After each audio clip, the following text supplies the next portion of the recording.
You're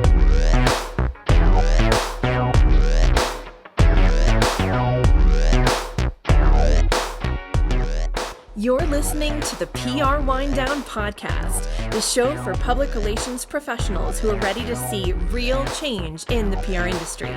We are your hosts, April White and Laura Schooler. Let's get ready to wind down.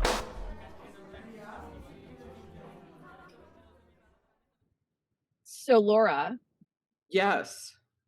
I got a new management company for acting. Oh, really? Different than the last time I saw you?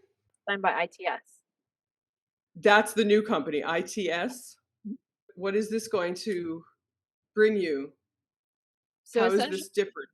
They're more bi-coastal, less LA focused, and then they work with a lot of people that I am in class with, and they find a lot of auditions. So they're like very good at booking you for stuff.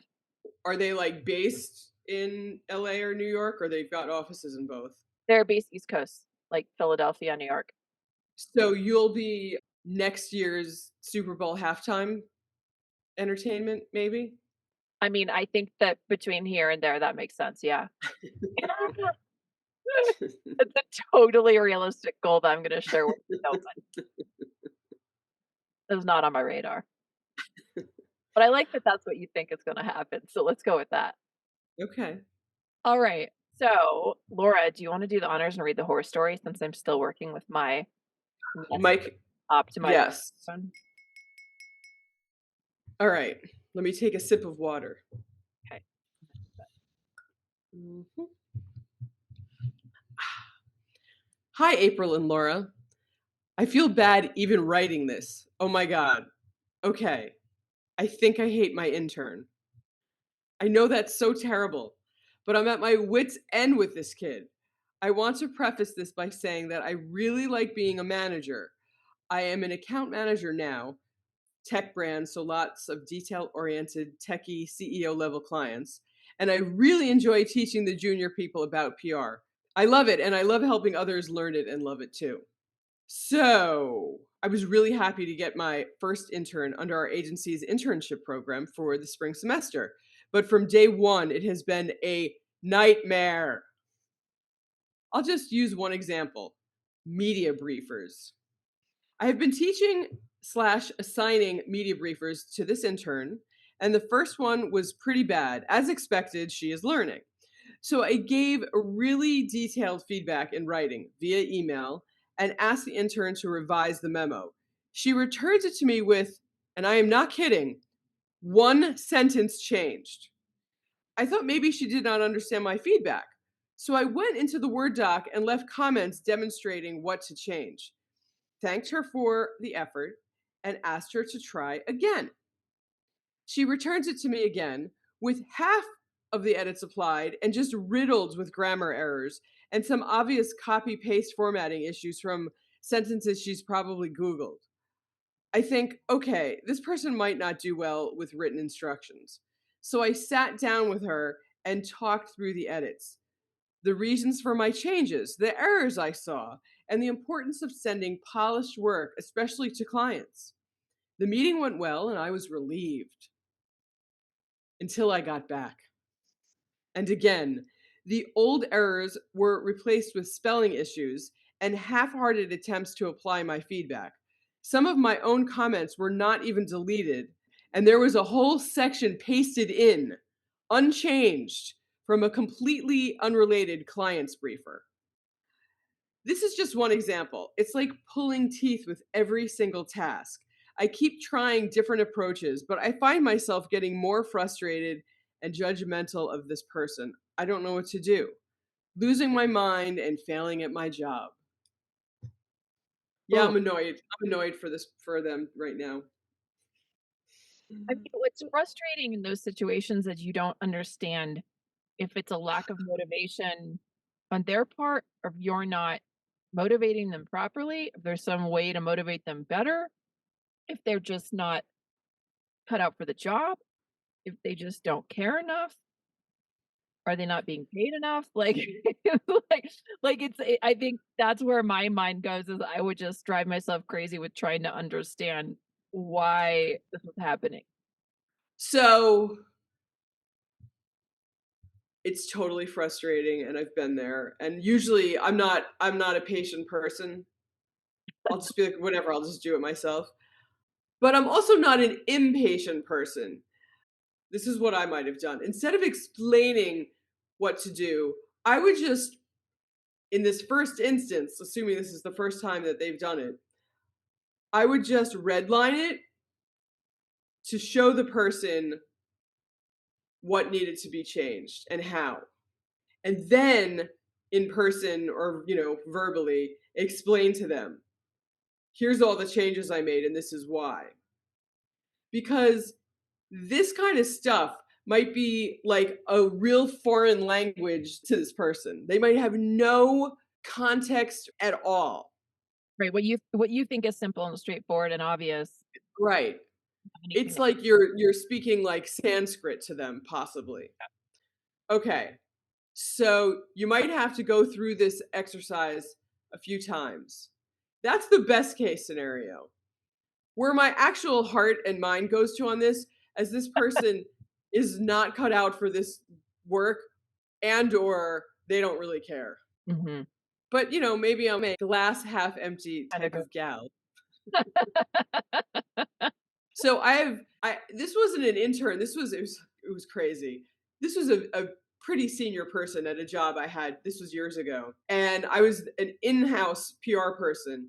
And we were putting out a release and writing and drafting and editing it in-house, right? So I got this person's press release draft and I redlined it to show her what my edit suggestions were. Some of the red lines were actual, rewriting of sentences or adding things in. Other of my red lines were notes and comments like, do we really want to say this? Or, maybe we shouldn't, put this number in or whatever, like in parentheses. So it was a combination. I sent it back to this person and they just accepted all edits and sent it out. It literally had my comments in it, in caps, like, yeah, this probably doesn't work for this one, like in the release that went out. Oh my goodness. So 100% was just not bothered to read. Why would you just accept what somebody said? Maybe you totally disagreed with it, let alone the fact that there was other kinds of comments in there. And this person drove me crazy in this regard always. It was this weird level of willfully not paying attention and off on some other tangent, and I don't know how people and she stayed there, she might even still be there and was very, moved up the ranks. Ugh. Do we have any advice for this person that wrote in on how? Well, my advice was to actually do the edits. Don't explain what the edits should be. Do the edits and explain those. Yeah. And you might have to do that twice. And then the third time, suggest the type of edits. And if after the third time you're still getting horrible stuff back, you probably have an issue that's not easily solved. Or only easily solved when the internship is over. Right. I mean, right. And so you can't give this person this type of task. And as we know in PR, if it's just media relations kind of stuff and not events or whatever, a lot of the work is writing and making media lists and researching stuff. And I don't think a lot of people understand that most PR is that. I think they think they're going to go to, movie openings and stuff and run around the red carpet. And when they find out they have to do what they consider to be I don't even understand what this is type writing and research, I think a lot of those people do something else for a living in the end. Yeah. Well, I think with that, it's a wrap on the horror story and we can move on to our news of the day. What do you think? Yes, I love the news because I'm in PR. Oh, this was a great story. This woman, Eleanor Hawkins, writes Axios Communicators.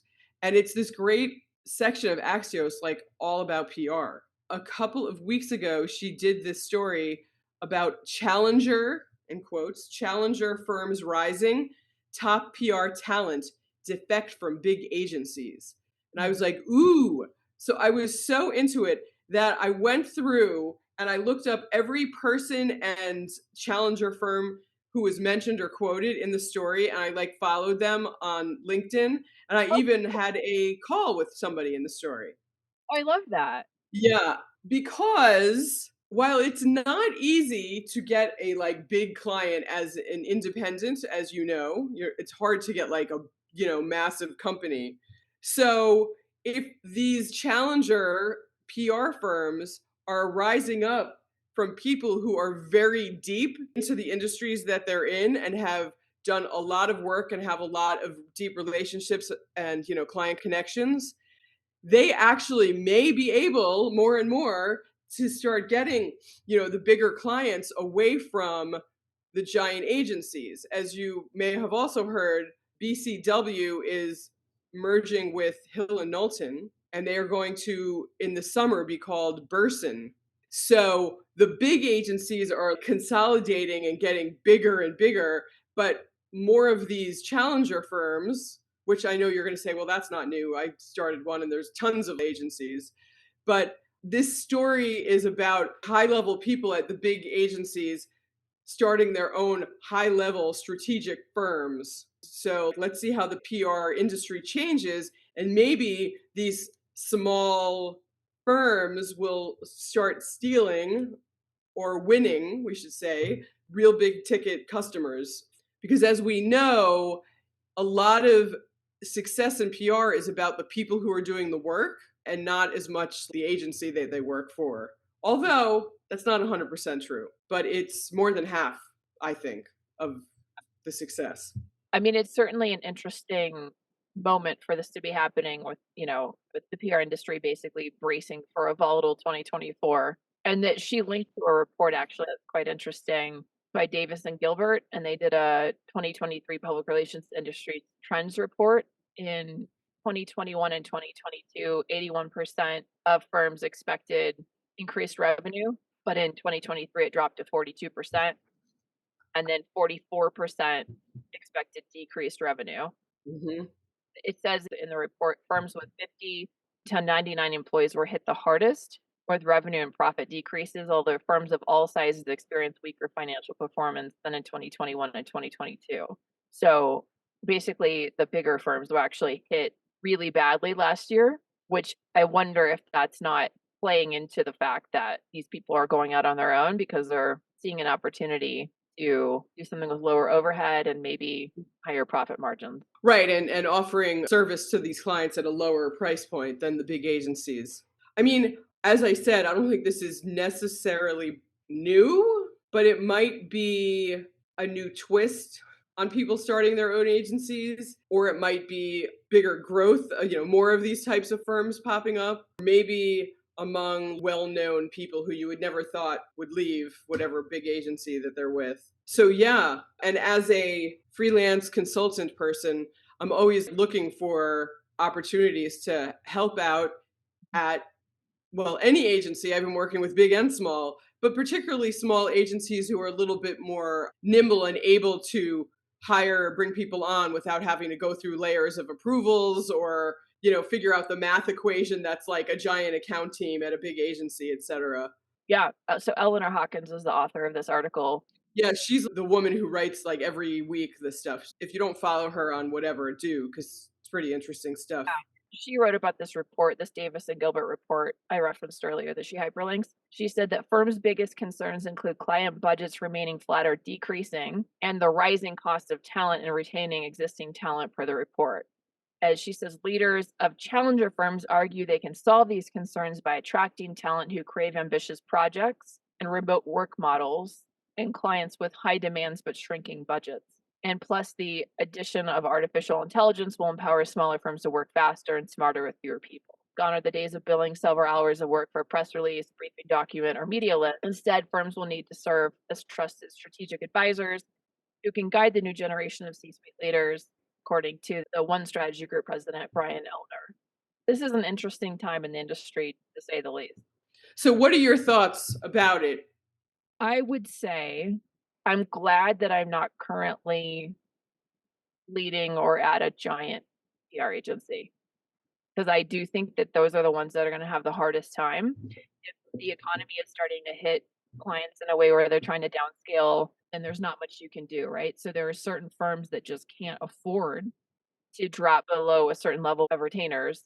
And I think that they're going to probably, unless they're in industries that are more stable. For example, I've noticed health tech and Yeah, health. pretty Right. stable regardless. So, if you're in that space, it's a different story. But if you're, even IT is starting to get hit. So, because we had a client recently who started losing their IT clients. Yeah, my small window into it is that PR budgets are certainly not going up, but inflation's going up. So your costs are more, your salaries are more, but you're getting paid the same that you've been getting for the past couple of years. And so it's hard, as like you said, it's harder to maneuver in that when you're at a big agency or a big agency that's tied to a publicly traded corporation, et cetera. Oh, I'm reading in the article too that Amazon and Boeing alums recently joined forces to launch Shallot Communications, and a collective of former Twitter executives opened the strategic communications advisory called Blue Owl Group. Now, if you worked at Boeing, I can imagine you would run for the hills. Oh my God, that company's got more communications and brand issues than any company ever in my lifetime, I think. Tesla. Yeah, but airplanes are so frightening to people that like doors flying off and bolts not having, like they found that there was not bolts, like they just put the door up and they were like, okay, good, without like bolting it onto the plane. Is that what I read? I mean, I don't know how you like. So anyway, these are they could be very, very, very seasoned, smart, brilliant people who are like, oh my God, I can't work at this company anymore. So Yeah. anyway, I would like, if any of those people are listening to this, I would like to be friends with you. And I probably did befriend you on LinkedIn. Yeah, and I even talked to 2 people just today, who are mentioning how hard it's been to get a PR job. So, actually 3 people. One person said that every single person they see on LinkedIn now has the green circle, meaning that they're looking for work. Yep. And another person told me that they've been applying for, full-time jobs for a while. Someone else recently said that they got laid off from a giant company, like a big, big company that they were in-house, and now had to do a social media job instead of a PR job at another big company. And then one other person mentioned to me that her friend had gotten laid off and is looking for freelance work. I think the other trick of it for people that are not necessarily leading agencies, but working at them, is that the jobs now are few and far between as well. So it's smart to stay where you are. Right. I think it's going to be harder and harder. And the salaries that people were demanding before, I think, are Right. During the pandemic, the crazy salaries, there's just, like everyone is getting these insane salaries and asking for these really big salaries, even at junior levels. And now I don't know if anybody's going to get paid what they are now. If they got what they wanted back then, right. It's not going to go up at best. yeah, I mean, you never know. Some people are magical at getting more money, but and I also think that the quality of work may suffer, yeah. which then puts a strain on agency client relationships, because they're going to have to start using much more junior people to Yeah. do a bulk of the work to save the money. So challenger firms like Trust Relations, for example, I Mhm. think are actually in better position because we can handle clients at a much lower retainer entry point. And so if we're able to go get some of the brands that aren't going to go dark on PR but can't keep spending 20 a month, if we land a few of those big household brand names or those big brands that everyone recognizes, then we're set up for success for the rest of our existence, right? As an agency. And can you get more senior-ish to senior level help, because you don't have to have as big of a margin, because you don't have overhead in the same way that a company that's got like a big office and, Part of the reason I have been virtual is to make sure that people that are qualified to be leading accounts are leading them, and that senior people with actual experience are still working day to day or overseeing day to day the account yeah.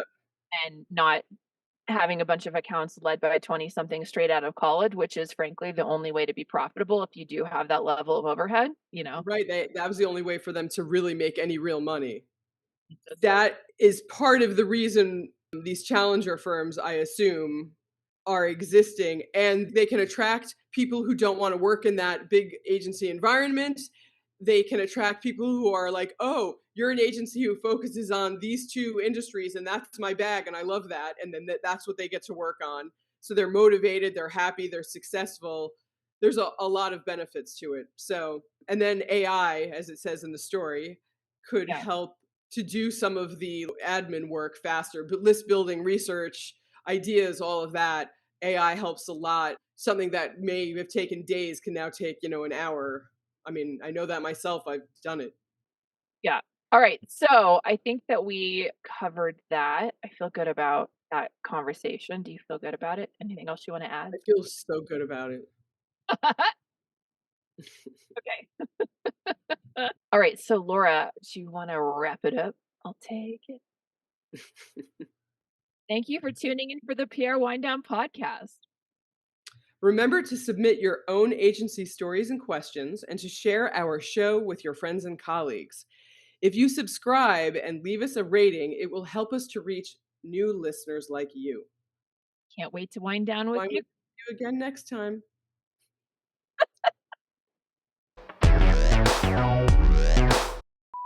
I see Kitty. Hello, Kitty. Oh, look at the kitty. Like, do you hear that? He's like fing with the bowl in the background. This is I can't hear it, but I see him. It's so funny. like you can't hear it. It's just so loud. It's loud here, but if it's not loud for you, it's fine.